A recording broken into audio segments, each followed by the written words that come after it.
सहिष्णुता और समझौते की भावना।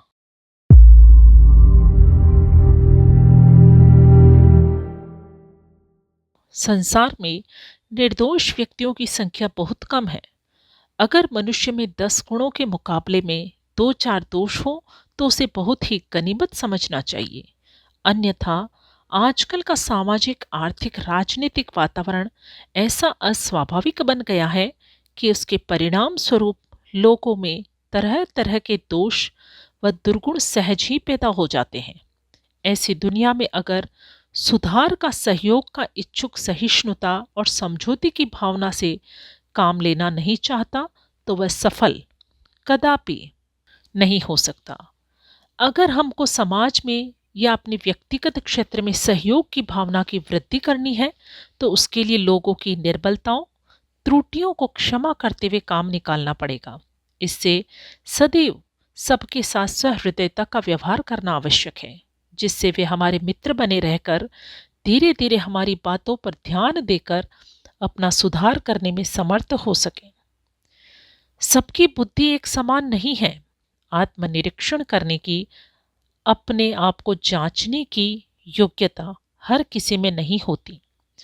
स्वर्गीय डॉन टॉमस कहा करते थे कि इस दुनिया में 90% आधे पागल रहते हैं।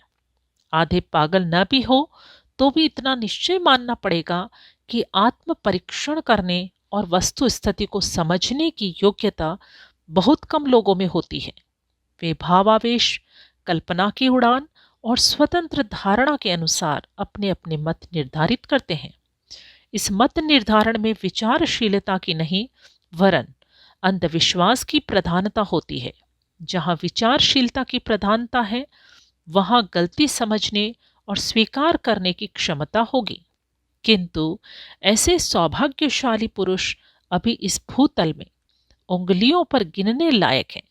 अधिकांश तो असंस्कृत मस्तिष्क से ही पड़े हुए हैं। व्यवहार उन्हीं से पड़ता है। ऐसी नीति और कुशलता से काम न लिया जाए तो अच्छे परिणाम की आशा नहीं की जा सकती। जब आपको किसी की गलती बतानी है तो पहले उसके साथ सहानुभूति प्रकट करिए। जिस स्थिति में वह गलती हुई उस स्थिति की पेचीदगी के कारण वह वैसा करने को मजबूर हुआ ऐसा प्रकट करिए।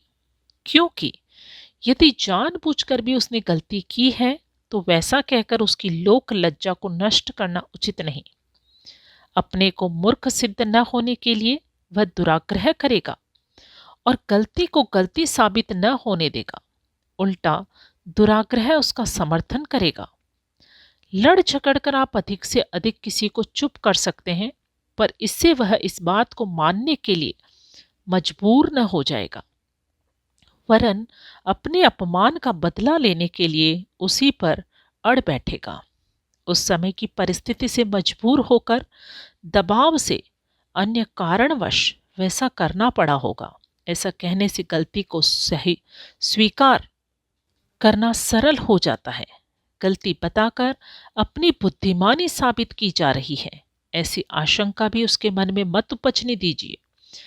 जिस प्रकार की भूल उस आदमी से हुई है वैसी अन्य लोग भी करते हैं या कर चुके हैं।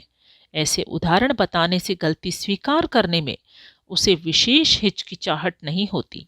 यदि आपसे स्वयं वैसे ही या उससे मिलती जुलती कोई भूल हुई हो तो उसका उदाहरण देकर सुनने वालों को निश्चित कर सकते हैं।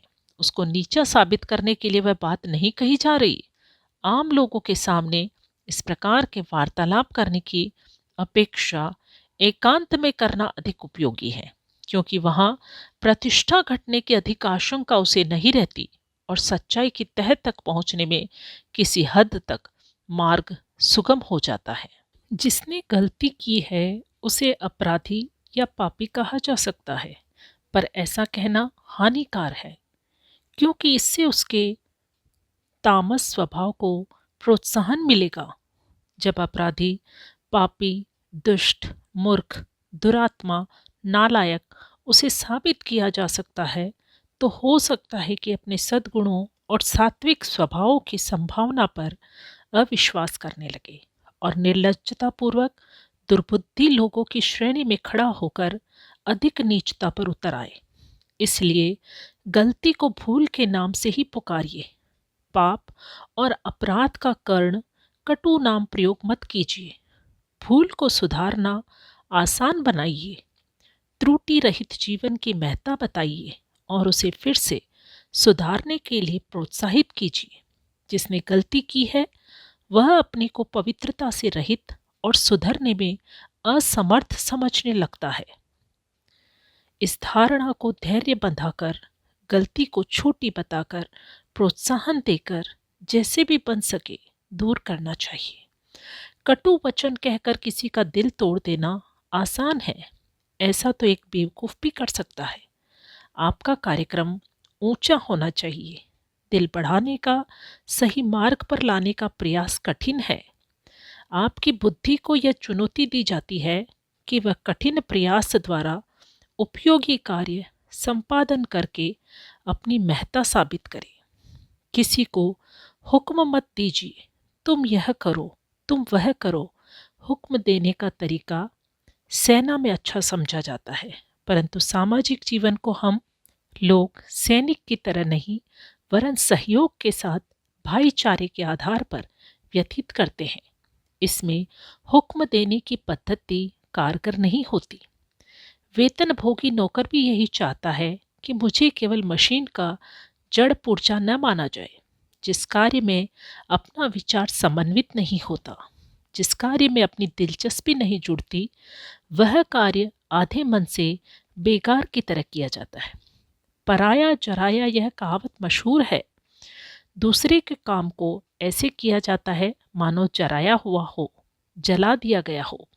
साधारणतः हुक्म बजाने में अपनी लघुता साबित होती है और लघुता परवशता के विरुद्ध विद्रोह की इच्छा उठा करती है। आपने देखा होगा कि छोटे बालक जिन्हें आज्ञा पालन न करने से हानि का भय नहीं होता, अक्सर हुक्म उधूली किया करते हैं। उन्हें यह पसंद नहीं होता कि अपराधी की तरह आज्ञा पालन के लिए मजबूर होना पड़े।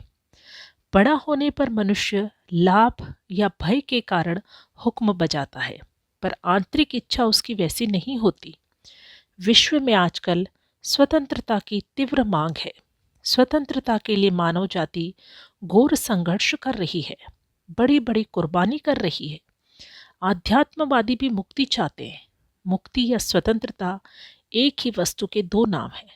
सब कोई पराधीनता से छुटकारा पाना चाहते हैं, पराधीनता को कतई पसंद नहीं करते। आप जिस कार्यक्रम की ओर दूसरों को खींचना चाहते हैं, उसकी तीव्र चाह उत्पन्न करिए। उसे यह बताइए कि नवीन कार्य पुराने कार्य की अपेक्षा अधिक लाभदायक है। इंद्रिय असंयम बुरा है, इतना कह देने मात्र से काम न चलेगा।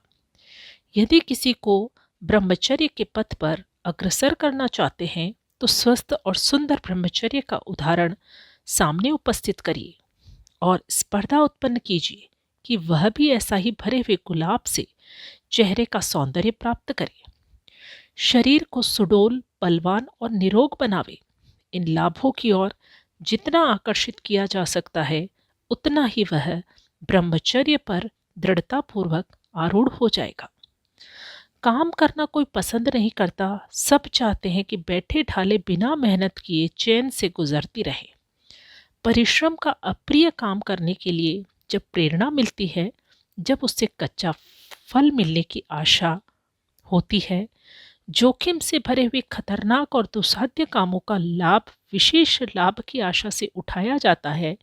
इसलिए आप जिस कार्य के लिए दूसरों को तैयार करना चाहते हैं, उसे समझाइए कि इसमें कौन कौन से लाभ है। निकृष्ट कोटि के चोरी, व्याभिचारी, ठगी आदि कामों के लाभ बहुत ही निकृष्ट और प्रत्यक्ष होते हैं। इसलिए उनकी ओर लोग आसानी से ढुल जाते हैं। उच्च कोटि के सात्विक, ईमानदारी, सच्चाई, प्रेम, न्याय युक्त कार्यों के लाभ उतने निकट या प्रत्यक्ष नहीं होते तथा उनमें श्रम भी अधिक पड़ता है। यदि दूसरों को इस प्रकार के कष्ट साध्य कार्यों में प्रवृत्त करना है तो उन कार्यों के द्वारा प्राप्त होने वाले सुखों, लाभों और उत्तम परिणामों का विस्तार पूर्वक वर्णन करिए। उदाहरण, अनुभव, तर्क और परिणाम द्वारा इन लाभों को इस प्रकार उपस्थित करिए कि सिनेमा के चित्र की तरह वह सब बातें उसके नेत्रों में घूम जाए, हृदय के अंतःपटल पर भली भांति अंकित हो जाए। प्रस्तुत है पंडित श्री राम शर्मा आचार्य जी द्वारा रचित गायत्री मंत्र के गो अक्षर की व्याख्या, सहयोग और सहिष्णुता। यदि आपको हमारी ये वीडियो पसंद आई हो तो इसको लाइक करें, कमेंट करें और शेयर अवश्य करें। हमारे YouTube चैनल ऋषि चिंतन को सब्सक्राइब भी कर लें, साथ ही बेल आइकन को भी दबाएं ताकि आने वाले वीडियोस की नोटिफिकेशंस मिलती रहे। धन्यवाद।